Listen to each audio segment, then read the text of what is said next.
उत्तर प्रदेश के हाथरस के एटा में नारायण साकार हरि के सत्संग में तब भगदड़ मच गई जब लोग सत्संग सुनने आए थे और सत्संग में भगदड़ मच गई।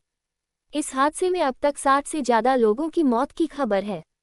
मृतकों की संख्या अभी बढ़ सकती है। मृतकों में ज्यादातर बच्चे, बुजुर्ग और महिलाएं शामिल हैं। मिली जानकारी के मुताबिक हाथरस के फुलराई गांव में नारायण साकार हरि का आश्रम है जहां सत्संग आयोजित किया गया था। सत्संग वाली जगह छोटी थी और भीड़ बहुत ज्यादा थी और भीड़ अनियंत्रित हो गई और भगदड़ मच गई। सत्संग के दौरान मची भगदड़। उत्तर प्रदेश के हाथरस जिले में मंगलवार को नारायण साकार विश्वहरि के नाम से प्रसिद्ध भोले बाबा के कार्यक्रम में लाखों की संख्या में भक्तों की भीड़ जुटी। कार्यक्रम स्थल पर प्रशासन की परमिशन से ज्यादा भक्त सत्संग कार्यक्रम में पहुंचे। भोले बाबा के सत्संग के दौरान भगदड़ मच गई। मुख्य सचिव मनोज सिंह और डीजीपी प्रशांत कुमार घटनास्थल के लिए रवाना हो गए हैं। घायलों को इलाज के लिए एटा भेजा गया। घटना सिकंदराराव कोतवाली क्षेत्र के जीटी रोड स्थित गांव फुलराई के पास की है। एडवर्टाइजमेंट। पुलिस की नौकरी से वीआरएस, फिर भगवान से साक्षात्कार। स्वयंभू संत भोले बाबा उर्फ नारायण साकार हरि बाबा खुद को लेकर कई दावे करते हैं। बकौल बाबा वो कासगंज के पटियाली गांव के रहने वाले हैं। उत्तर प्रदेश पुलिस में 18 साल की नौकरी के बाद वीआरएस ले लिया था। वीआरएस के बाद उन्हें भगवान से साक्षात्कार हुआ।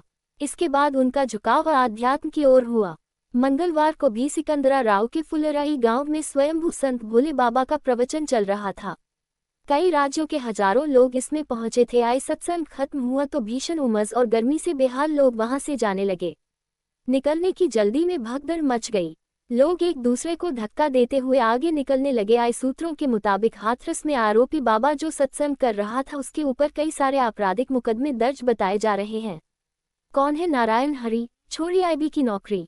जिनके सत्संग में ये हादसा हुआ उनका नाम नारायण हरि है और कहा जा रहा है कि उनका कनेक्शन सियासत से भी है।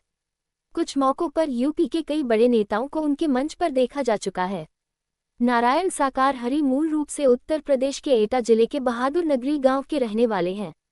उनकी शिक्षा दीक्षा यहीं हुई है। पढ़ाई खत्म करने के बाद उन्होंने आईबी यानी गुप्तचर विभाग की नौकरी कर ली और काफी समय तक नौकरी में रहे। फिर उनका ध्यान आध्यात्म में रम गया। आध्यात्मिक जीवन में आने के बाद उन्होंने अपना नाम भी बदल लिया और अपने भक्तों के बीच नारायण साकार हरि के नाम से जाने जाने लगे। सफेद सूट और टाई जूते में नजर आते हैं बाबा साकार हरि। नारायण साकार हरि अन्य धार्मिक बाबाओं की तरफ गेरुआ वस्त्र या कोई अलग पोशाक में नजर नहीं आते हैं। नारायण हरि अक्सर सफेद सूट, टाई और जूते पहने रहते हैं तो कई बार कुर्ता पायजामा भी पहने दिखाई देते हैं।